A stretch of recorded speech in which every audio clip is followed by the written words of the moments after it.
Hi, everyone.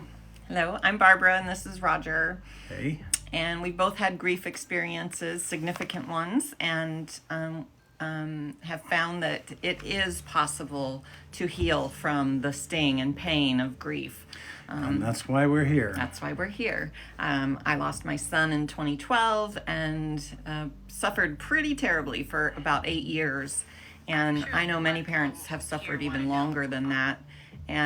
But fortunately, I got curious enough to solve this terrible problem, and I was able to improve the way I felt. And I've been feeling better now for about over 3 years. So the methods that we want to talk about tonight are simple, available to everybody, free. You don't need to do much of anything as far as purchasing stuff. We always come each night with a little bit of a topic, but we are also open to anything that you all want to bring into this live. If you have your story to tell, your loss, if you have a pain that you're really struggling with. We do want that, but we also have kind of a long list of things to go over tonight. So Yeah. hopefully we get to do it all. But we welcome the questions and the comments, and we try to stay on top of all of those as we discuss our topic tonight. So I'm really thrilled that you're all here. This is amazing. This is our 10th night in a row that we've been doing this, and we are going to continue to do this, but we're going to do it less often. So instead of every night, it'll be 2 or 3 times a week, various times, because we want to reach a wide audience with this information. Healing grief is such a challenge, and the grief community that I was involved in and am still involved in, much of that community really believes that grief is something you learn to live with. And that you never get over it. Yeah, you never get over it. And while the longing for your loved one does last, there is a way to reduce the pain that comes with that longing. And the pain and longing combined is what I call grief. But when you can manage the pain aspect of it, then you're left with this kind of sweet longing, and it no longer has the same sting that the old grief had. A lot of it has to do with the nervous system in your body, and we've talked about that in some of our other lives. Our other lives we're starting to upload onto our YouTube channel that we just started. So it's the same handle, Healing Grief 24. You can go to YouTube and look us up there and see the last 9 lives that we've done on a variety of subjects about healing grief. So if we're talking about things tonight that don't make sense, some of our information is a little bit cumulative, but you can go back to the YouTubes and observe our previous lives and get the information there. Also, healing grief refers to everything from an immediate loss that happened just like right now, all the way to something that happened many years ago, or just generally speaking, it's just life. It's just life. Mm-hmm. By the way, I'm a retired therapist, and Barb and I have both worked in the mental health field for many, many years. So that's the background that we bring here. It was really interesting working in the mental health field while I was grieving, and to realize that they didn't have a whole lot to offer me. It wasn't until I got out of the mental health field and started exploring books and people and other methods, and that's when I discovered ways to improve the way I was feeling. And you've done a good, really remarkable job on yourself for the past 12 years since your loss, and you're feeling much better these days than you did in earlier years. But I want to say also tonight we're going to review, there are 6, what has been defined as 6 stages by David Kessler, who co-authored a book with Elizabeth Kubler-Ross, who you may know of as the first person to formally address grief. She talked about 5 stages of death and dying for an individual. They say in existential philosophy there's 2 kinds of death. There's my death, and then the death of everybody else. And it's not a joke, it's true, because we carry those things in our mind. And my death is one thing, and it's got a whole set of thoughts and feelings that goes with it. And then there's the death of everybody else, and those have different thoughts and feelings that go with them. So I just wanted to clarify too. There are the 5 stages of grieving. We've talked about those in other videos, Right. but tonight it is. And we also discussed how they're not hard and fast stages. Right. They come and go, and they're not necessarily in order. But now, But tonight we're talking about David Kessler's different list. It's a different Right. list, and it's the needs of people. the needs of people who are grieving. In some ways, we're all grieving, so this applies really to everybody. You're looking at some comments? Kelly says, "Thank you for researching this topic. You're right. It's not well addressed in mental yeah. health." Yeah, we have friends who work in mental health, and we just had a meeting with them last week, and they were like, "Wow, you guys, Thanks for I doing don't this work." know what else to say to people, but you guys seem to have like all this information." And I'm like, "Well, I learned it the hard way through experience."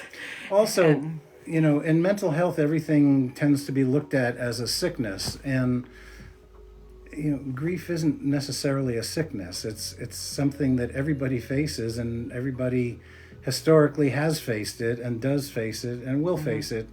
It's something we all go through, and our hope is that through some education and encouragement, that you're not so permanently damaged by losses. And that's also not to be confused with saying that you didn't love the person because you're feeling better. No, you can do both. You can love deeply, and you can also feel better. Hello, Isis. Thank you for joining our group. It's great to have you here. Love your page. Love your content. Is that who said, "Hey, beautiful people"? Yes. Wow. It's Isis. That's nice. Heyoka. Karen is joined. Hello, Hi, Karen. Kelly. Grief doesn't have to be over a death. Absolutely. We've talked about Right. this. It can be over many different types of losses. Losses of a dream, losses of a relationship, losses of a job, losses of security, loss of material items. I mean, yeah, lots of losses. For some reason, it sends me back when I lost my first adult tooth. I was in my 40s, and I remember my dentist was like, "Well, I want to consult with somebody else about this, and we'll see, but we might need to come out." And then I got the phone call from the dentist, and she was so nice, and she's like, "I am so sorry." I mean, she was really there with me about it. Now I'm a pro at that. Now I think I get a discount when I go for a cleaning. I've lost so many teeth. Oh, goodness gracious. Or I should. Yeah. Loss of youth, loss of dreams, disappointments are a type of grief. There are, grief is very much connected to the idea of how attached we are to the things and people in our lives. You're not attached to your neighbor's pet, so if that pet passes, it's not that big of a deal. But if For you. yours does, it's a big deal. Right. So And it is a big deal. attachment, the level of your attachment to the experiences and the things and the people in your life are kind of the defining factor for how hard you might find yourself grieving, for And sure. loss of dreams is really significant, and that can come in so many ways. Maybe through a physical injury or something. I mean, there's so many ways, but I know that if you lose a spouse, that often very much includes a loss of dreams, because you have plans together and Right. hopes and dreams, and that is tough to deal with. But we're going to talk about that tonight, and we're going to hopefully end on a positive note about that as well. Kelly says, I'm a very sentimental person, and it makes life very hard. Yeah. Yes. I Those am of us too. who have, I don't know what to call it, a intense sensitivity to experiences, it can be really hard. I would say that I'm kind of in that same category. I'm sensitive. Things hurt my feelings really easily, and you know, but you know what's beautiful about the work that I discovered that helped heal my grief is that it's also serving me in my life. So my sensitivity, even though it's I have a high level of it, I feel safer now. I feel like I can be vulnerable and I'm going to be okay. So, But the sentimentality, I can relate to that. Nostalgic, she's saying. yeah, Yes. And yeah. I'm that way too. I love, if I can find somebody, who lived through an era with me, I love reminiscing about the past, or doing that with family members and reminiscing about family history and all that sort of thing. Not everybody is that interested in that sort of thing, but I think it's a fine thing to do.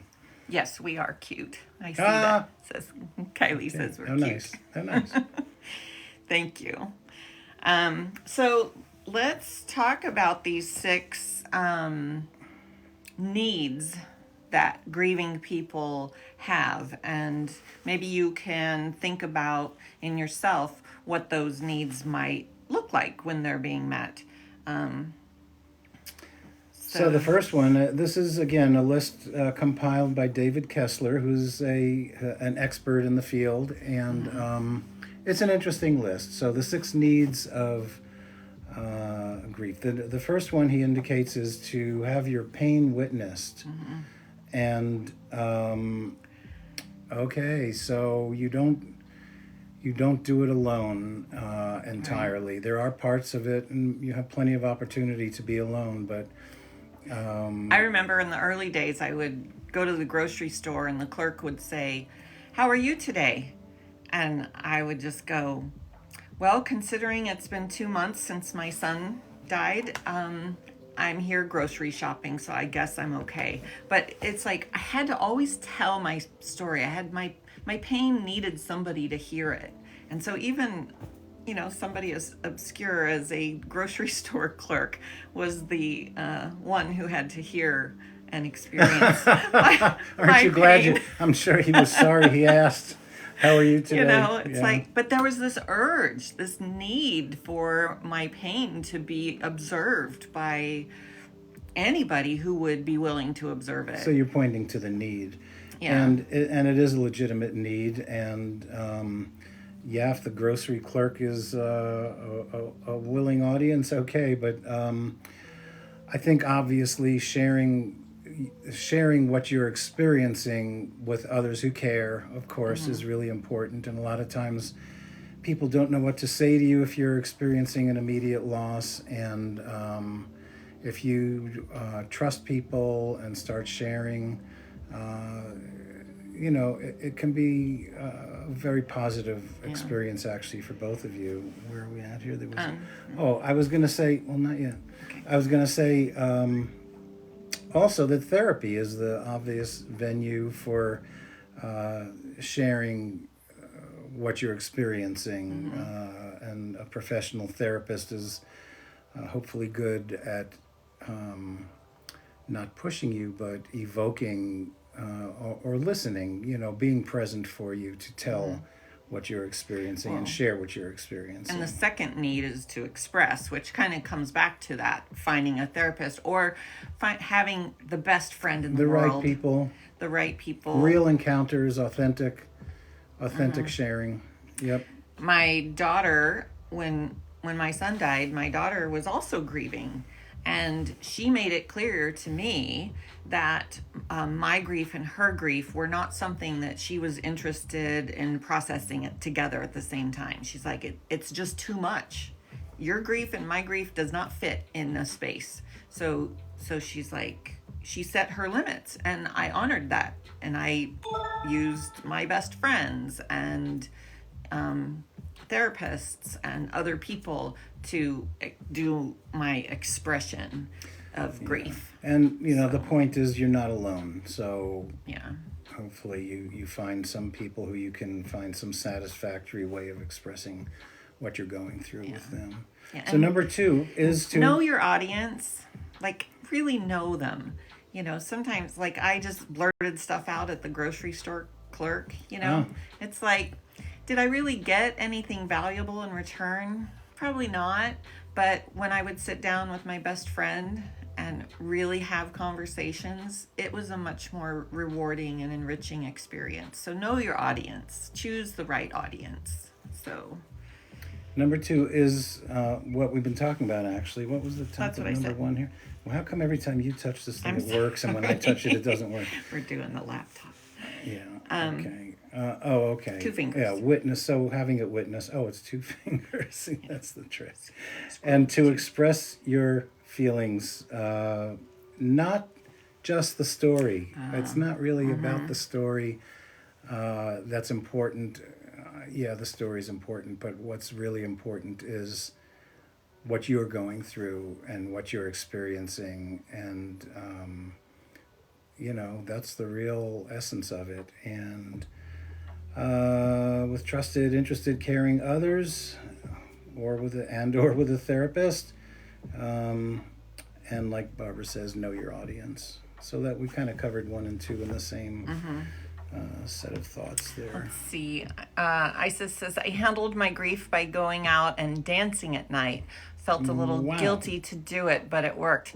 Absolutely. My daughter loves to go dancing. She will go to these community ecstatic dance nights. Well, we've done these things. Yeah, too. and I've done a couple of them. They're really freeing. It moves energy out of your body. It's really a powerful way of expressing yourself. way to express and move the energy of grief, because grief is an energetic Isis. sort of thing that's going on in your nervous system.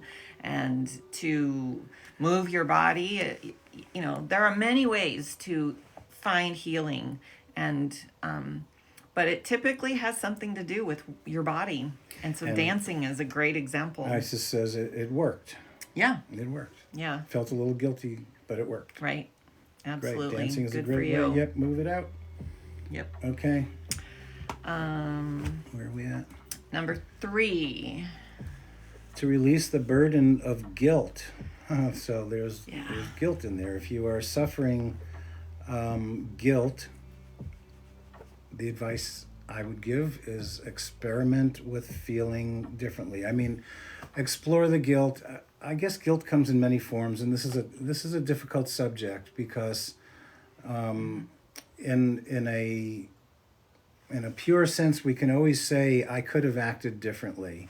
And we could say that about anything in life. You could have always acted differently. I thought if I hadn't have given my son a car and let him get a job, he wouldn't have been so independent, and then he wouldn't have been running around town having fun like a teenage boy, and then having the fall and the accident at the river. So, it's like if I hadn't have done those things, so there was a little bit of guilt that maybe I was responsible in some way. A lot of people think if I had done something different. Somebody was here the other night saying if I had only moved my mother to a different care home, maybe she wouldn't have gone.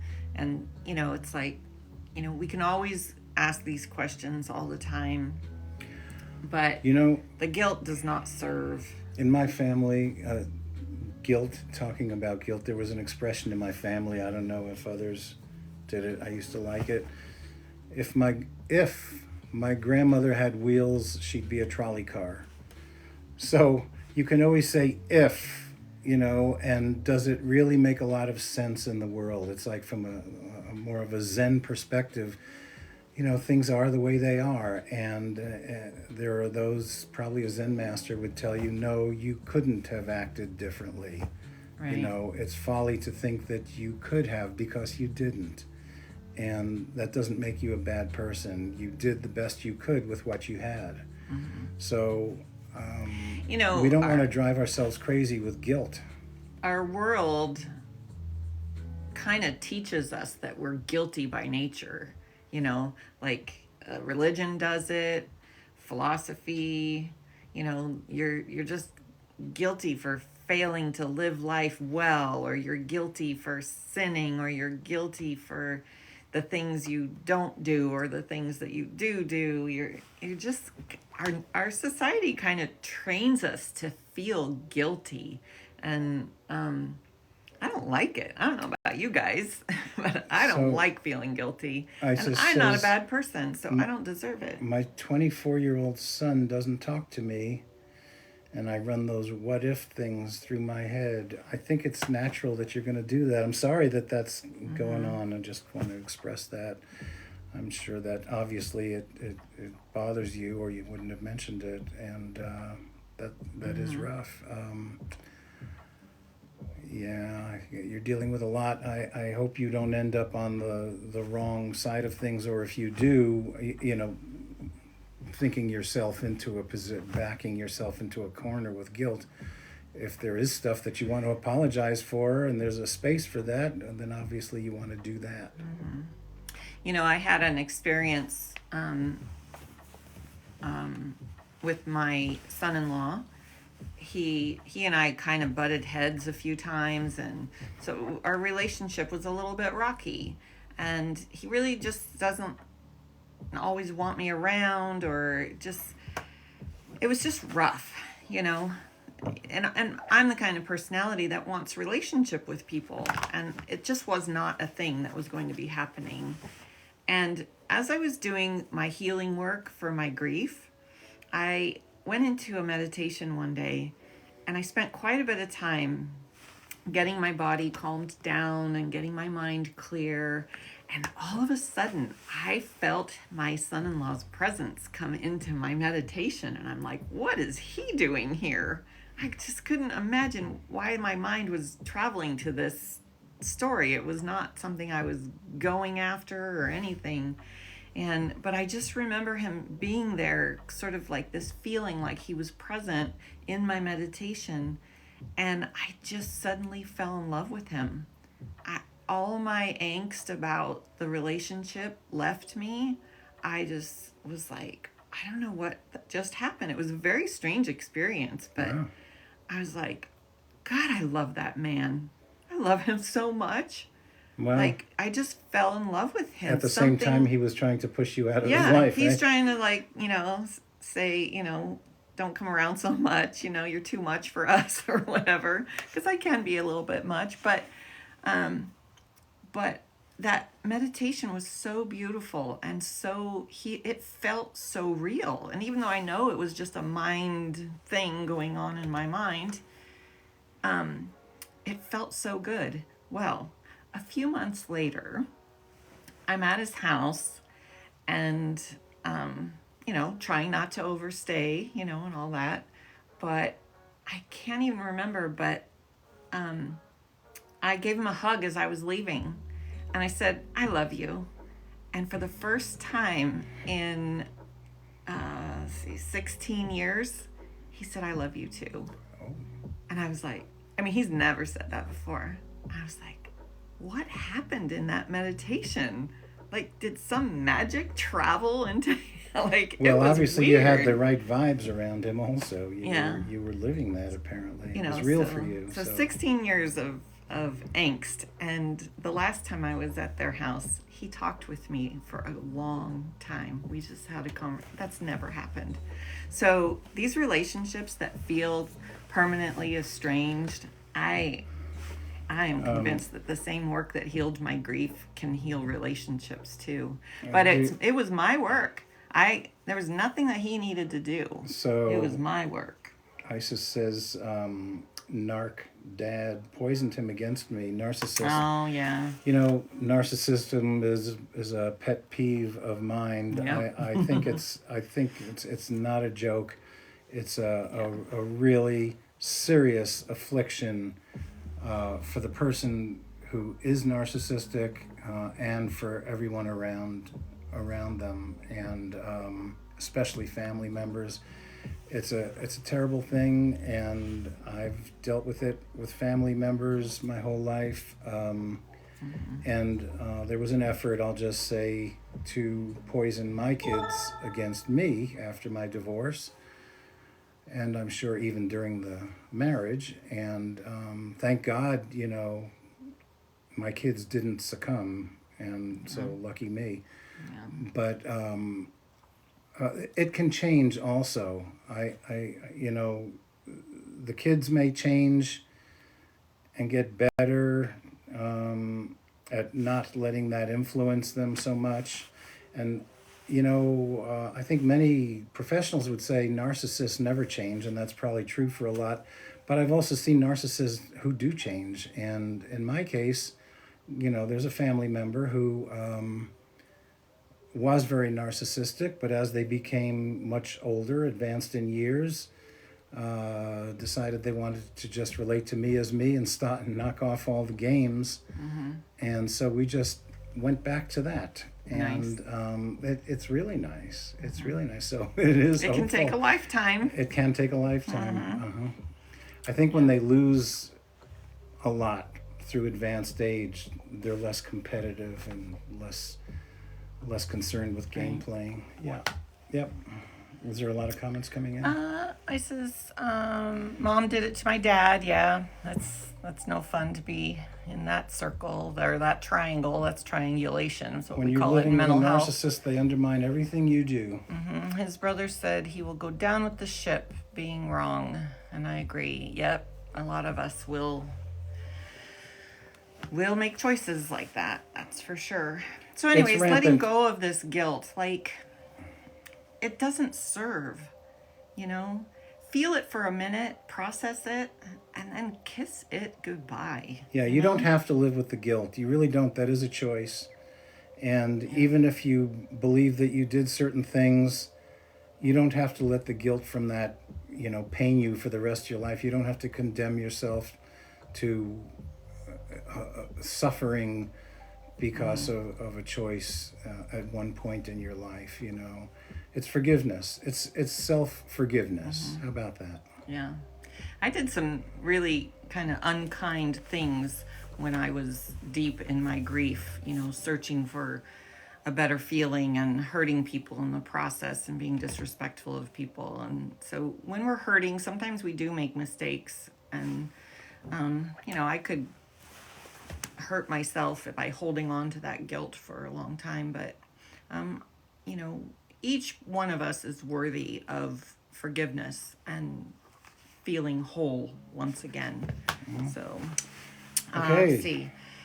So the fourth need that grieving people have is to become free of old wounds.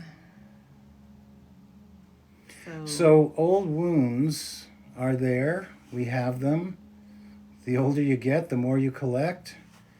And the issue here is that new grief, new hurt, new trauma through loss stimulates old wounds. And very often we don't even notice that that's going on. But that's a big part of why we can feel so bad when there's a loss, because subconsciously, maybe consciously, maybe part of it consciously, and a lot of it subconsciously. It's hard, these things have interesting dynamics.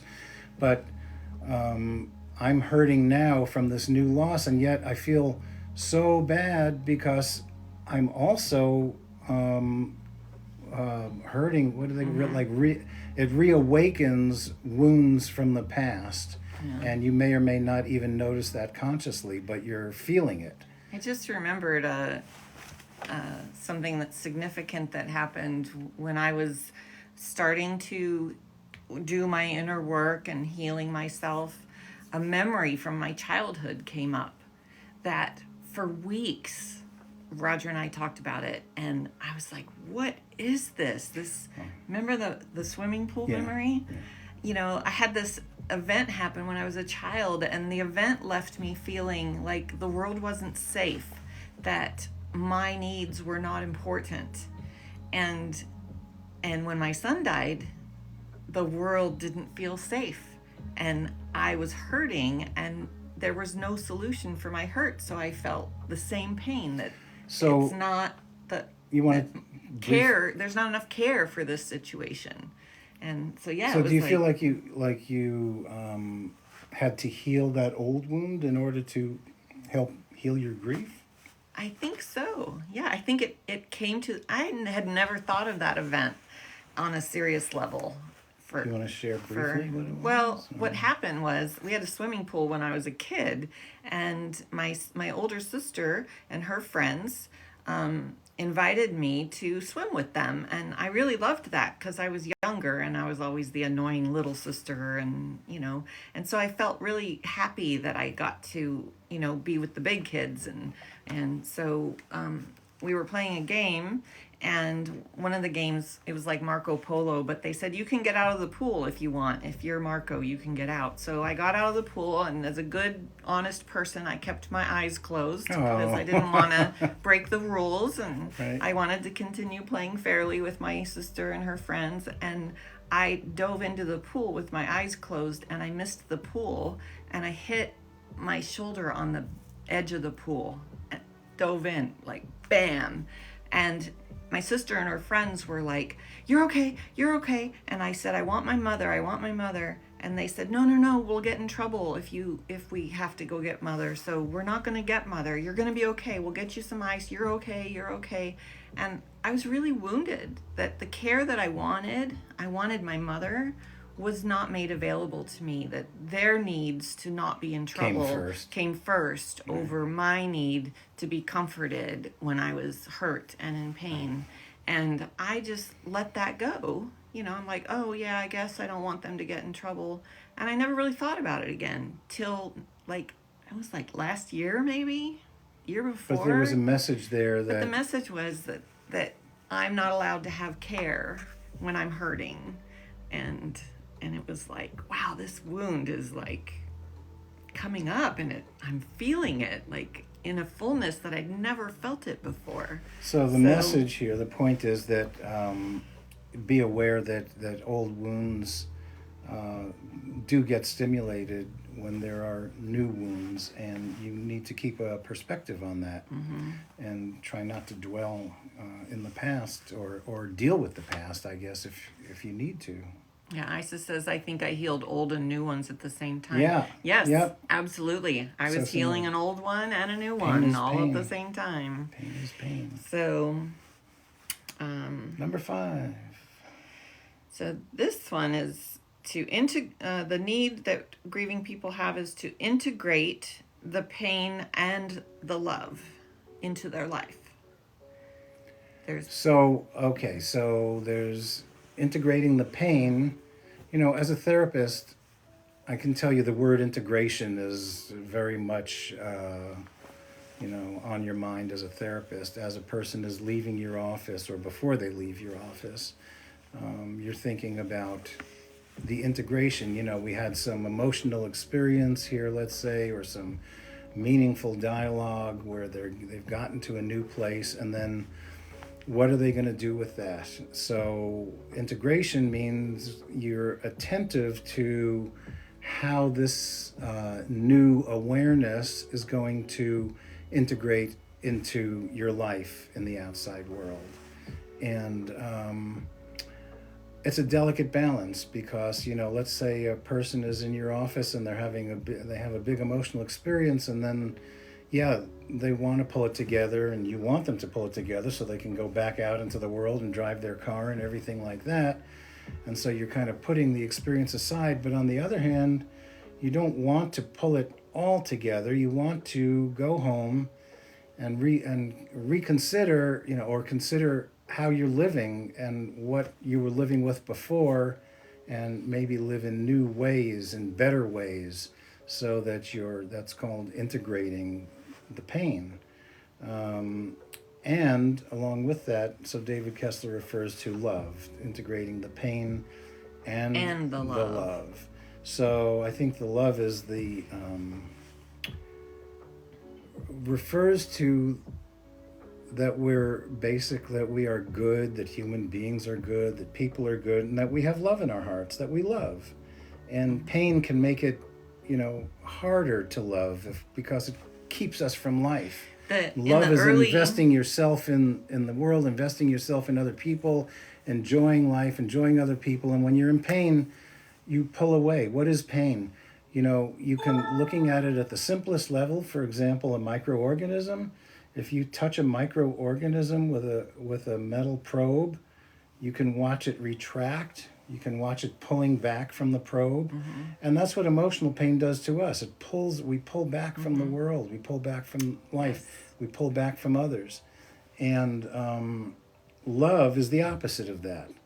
Love is a coming out and expanding, it's a coming forward. And so you want to reintegrate love, maybe experience love in even a greater way, in a new way, or in a more free way in the world than you did before this painful experience. And that's the integration part.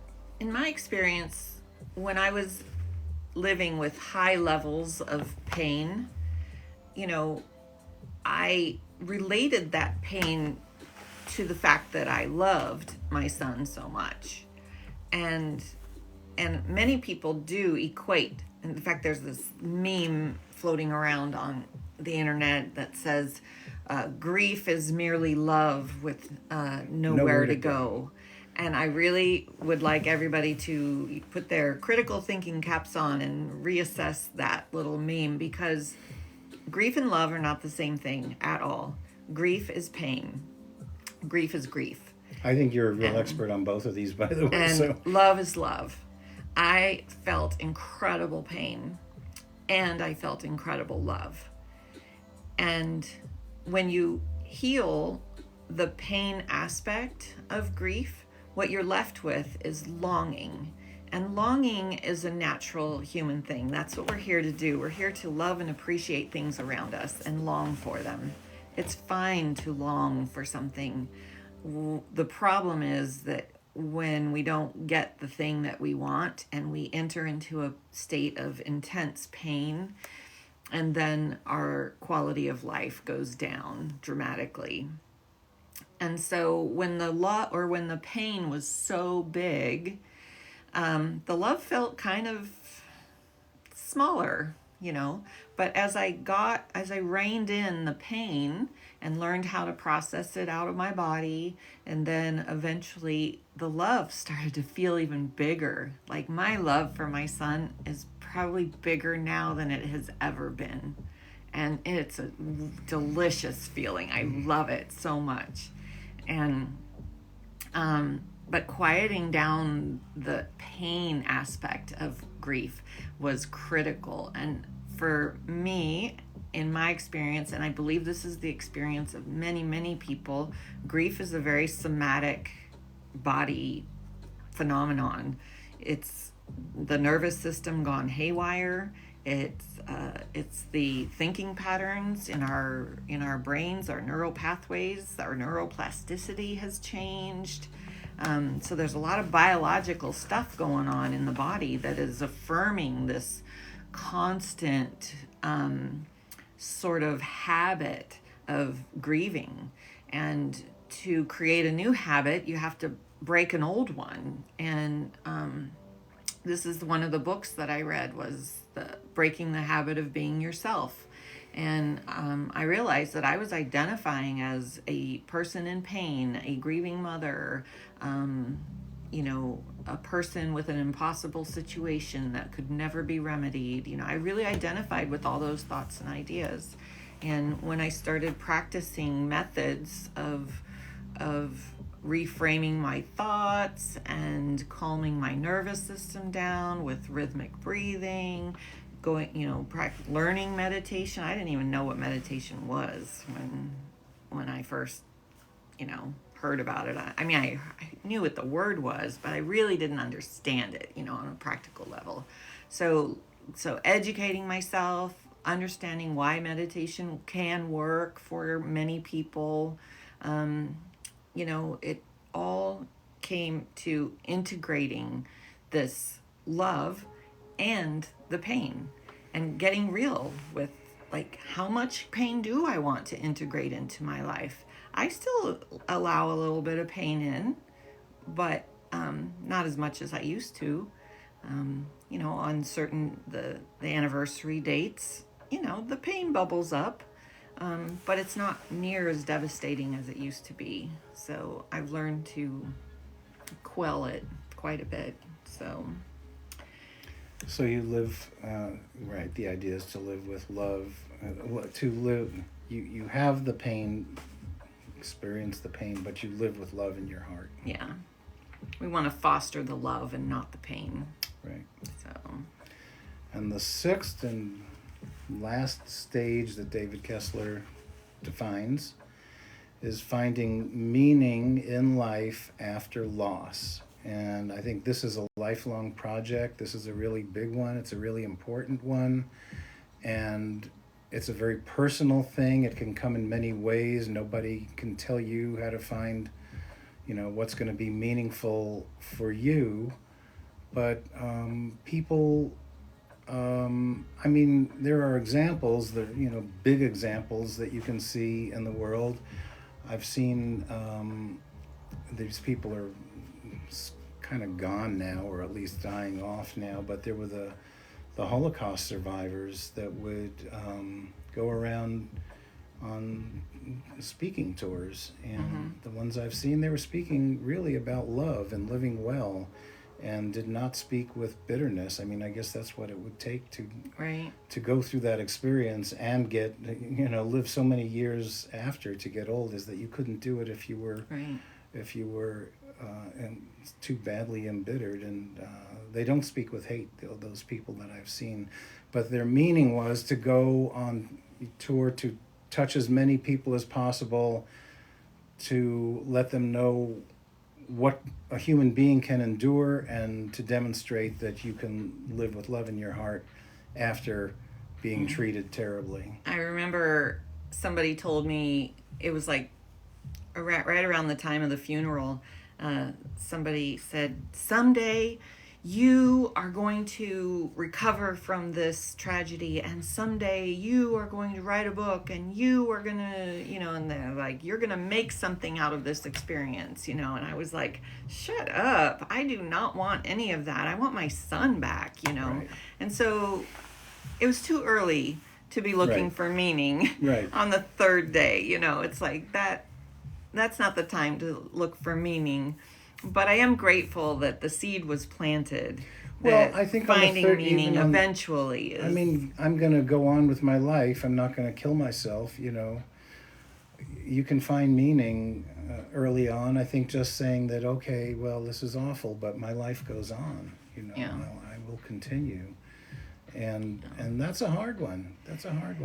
It's, I think, a big part of the grieving process is having information about it. And that's why we've done these lives, because when I went through my experience, I worked in mental health and did not have good information on grief. So it's out there, it's available.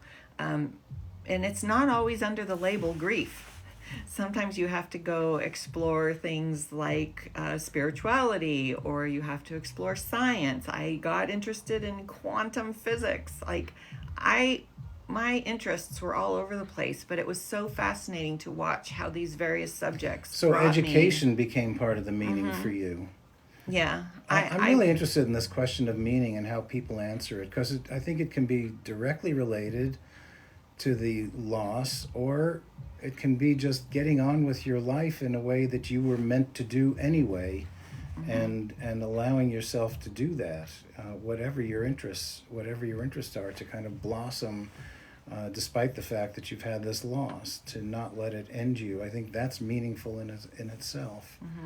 A lot of alcoholics become drug and alcohol counselors. There you go. They find meaning in the problem that they faced in their lives, and they apply it to some purpose. And the whole reason that I'm here talking to you guys is because I found meaning. I discovered that there was a need in the world for this information. And this information isn't just about healing grief. Like, yes, it can and it will if you do the work.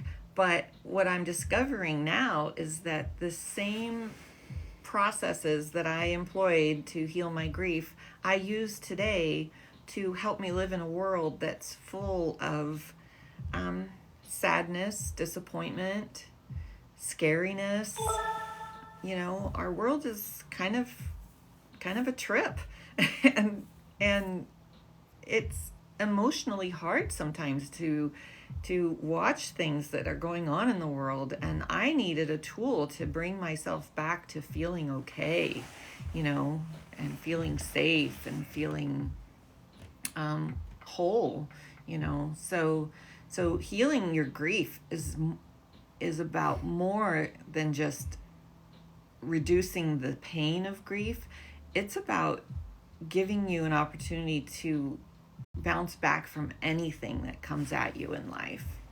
It's a lifelong gift. If you can figure out how to heal grief, you'll be able to figure out how to live in this world in peace and love and joy and all of that good stuff. I once heard a person say, kind of a spiritual teacher, he said that grief, the problem of grief, is going to be the number one catalyst for waking up the world to a more beautiful state of consciousness. Like people are gonna become more forgiving. They're gonna become more loving. They're gonna be more caring. More. Who said this? It was like a spiritual teacher. I forget his name. Interesting. But he said, Well, grief is going to be the thing in today's world to bring people to a place of healing for themselves. When they heal themselves, see, because the way you heal the world is you heal it one person at a time. Right. So, well, yeah. it teaches us about ourselves. It teaches us about life. It's the hard lessons in life that come from loss. And it's what makes us human. And I think I always say, with every loss you experience, you can be, if you're willing to be, you become more connected with all of humanity, with other people. Everybody suffers, and when you experience suffering, you know what other people are going through, or you have an empathetic sense of it. Let's say you're aware. You can imagine. You know, you're more sensitive to others' suffering. I think that's what I'm saying. And responsive too. Right. You know? Yeah. Right.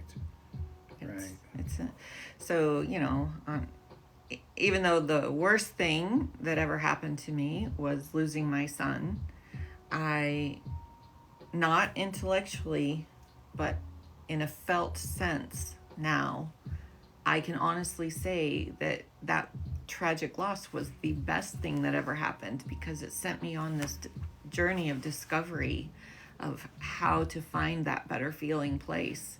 And when I found it, it was so rich and amazing. And it was breath work and meditation, okay? There's a lot of people in the world that, you know, it sounds too woo-woo, or it sounds too religious, or it sounds too hippie or too weird, or I didn't even know, I thought meditation was weird and hippie, you know, and I was like, that's not me. I don't know what that is, you know. But eventually, through my searching, educating myself, I eventually realized, you know what, I think that is the thing I'm supposed to do.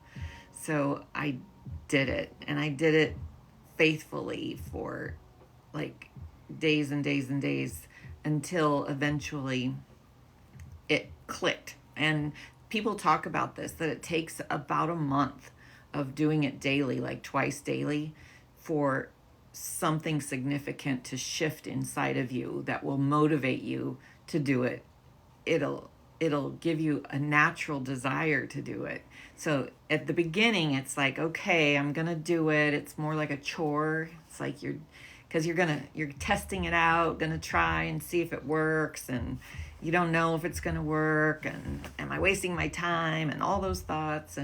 But if you just commit to do it, I did it for at least an hour in the morning and an hour in the evening. So just to be clear, in case people are interested in doing this, a lot of the meditation that you did, it wasn't exclusively, but a lot of it came from Dr. Joe Dispenza. Yeah. And these were meditations that he does, very elaborate productions of meditations. Beautiful with music and rhythmic beats and all this kind of stuff. And he does this online. He has There's some Spotify? on YouTube. No, YouTube? you buy the meditations from But his the free website. stuff is like YouTube and Spotify? Yeah, there's some free material out Joe there for Dispenza? sure. You know, look it up on YouTube. Also, he has a free one called Walk for the World on his website. So that one you can download for free. It's a walking meditation. So if you like to go for a walk in the park, that's an amazing meditation to do. People will look at you funny because you're standing there in the park going Well, we've like done this. a couple of these with you other know. people in our community, and everybody's wearing headphones and is silently walking around Yeah, looking I've done it in like a they're group. in a trance, and It's fun. it is fun. It's nice, enjoyable. actually. There is a community, and again, getting a community is really important to building, your practices. When you go to the gym, you take a dancing exercise class because it's a community. It feels good to do it with a group. So find a community. We're developing groups in our community to teach people these processes in grief support groups, and we're even wanting to develop some online support groups. So if anybody's interested in that, just send us a message. But So the message for number 6, just to finish up here, is that your life goes on, and you go on, and you don't have to go on crippled. You can go on better than you were before, and that doesn't mean that you don't love. It means that you love more, actually. yeah. And that's the message here, and that's what all this is about: is life going on in a good way, in a positive way, not in a crippled way. So, and we have about a few minutes left here tonight. We invite your comments if anybody has. Something. We are in Oregon. Yeah. Oh, is there a new So comment here? somebody asked where we are located. So Oh, Oregon. yep. And anxiously anticipating the weather warming up. Yes. We've had it with winter. We're done. Yeah, we had a big ice storm here about a month ago that just devastated the trees everywhere. So we've been spent more than a month cleaning up trees everywhere, fallen trees and stuff. Oh, ISIS is in Portland. Wonderful. Oh, okay. We're in the Eugene Springfield area. So Yeah, we'll have to get together sometime. that'd be nice. And people can text, or how does that work? It's So my email is on our TikTok page, and then our TikTok messaging system. You can message us there if you're interested in participating in a support group with us. The ones we're developing here are $90 a month, and you come 4 or 5 times a month and work with a group. And the group work is really about developing your own individual work, but having some accountability and some support and love and all of that. So group work can be really valuable. Our group work is not about offering group sympathy, even though that is an aspect of it, but we want working groups, people that are really at a point where they are tired of feeling bad and they want to start doing something new. Like they just can't continue in the status quo of their life. So we really want people that are willing and willing to put some effort and some activity into healing. So ISIS expresses interest, so definitely yeah, contact send me a us and message. we'll get that worked out, Yeah, for sure. because we don't know when we're going to start that, but Everything's we'd love to just be in touch with you. Kind of in the development stage right now, but yes, send me a message and we will. Oh, Get I've a been group missing these together. comments. They hadn't been coming in on Oh, this, really? so they are now. No, we got that one. About the dream, had a dream that he did, so good for you. I think those Oh, dreams, that was ISIS. Yeah, dreams are awesome. so important. I've had really powerful dreams related to people that I've lost, but that's a good one. I hope yours is a prophetic dream. So So to learn about all sorts of stuff to keep going. Exactly. Okay. So, Anyways, let's see. Did we miss anything on our list of? I love this question that you wrote down here, Roger. oh, How would you like your life to be if you could have it the way, like, what would it look like? because it's a looking forward question. I wrote that at the end Yeah. under the category of meaning. And that's really what it's about. How would you like your life to be if you could have it any way? You know, it's great if you have a quick answer. It's great if you give it some thought and or spend a little time on that every day. But how would you like it to be? And the more you entertain that, the more likely you are that that's gonna happen. I didn't know I was going to heal. I really didn't even think I would. I was really at rock bottom. It was like something's got to give, or I don't think I'm going to make it, you know. And I did heal. And I think it was because I was so clear with what I wanted my future to look like. And so I really think this is a great question. And what do you want your future to look like? I want my future to be happy again. I want my future, I want to feel peace. I want Well, to ISIS feel... talks about just creating a community of like-minded people, Yeah, like-minded folks. that's what we're doing. Yep, That's what we're doing. Community is so important. it You is. know, It is. even if you're an introvert, you know, maybe your community is smaller or more selective, but still, community is important. So, well, we're really thankful for the community that has shown up here for the last 10 nights. It's been an amazing 10 days introducing our work through TikTok. We are going to continue to do these lives, just not nightly like we have been. I think it's probably going to be like Monday, Tuesday, or Monday, Wednesday, something like that. We'll put it on our profile page.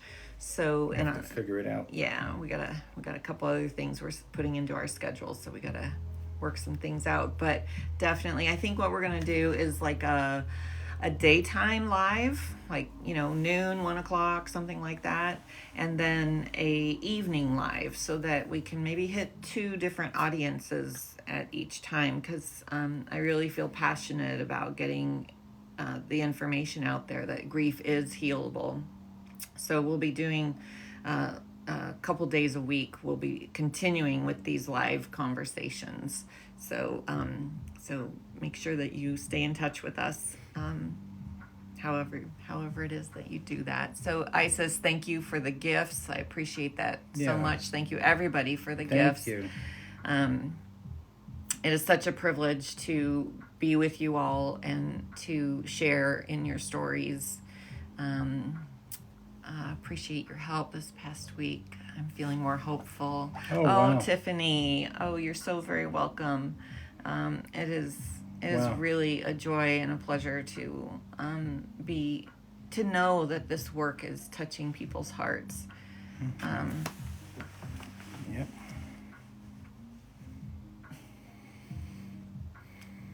It means a lot.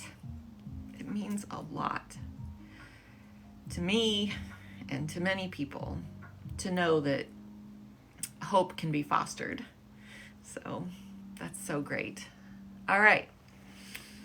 Should we I call think it we're a night? good. So we will see you all one day next week.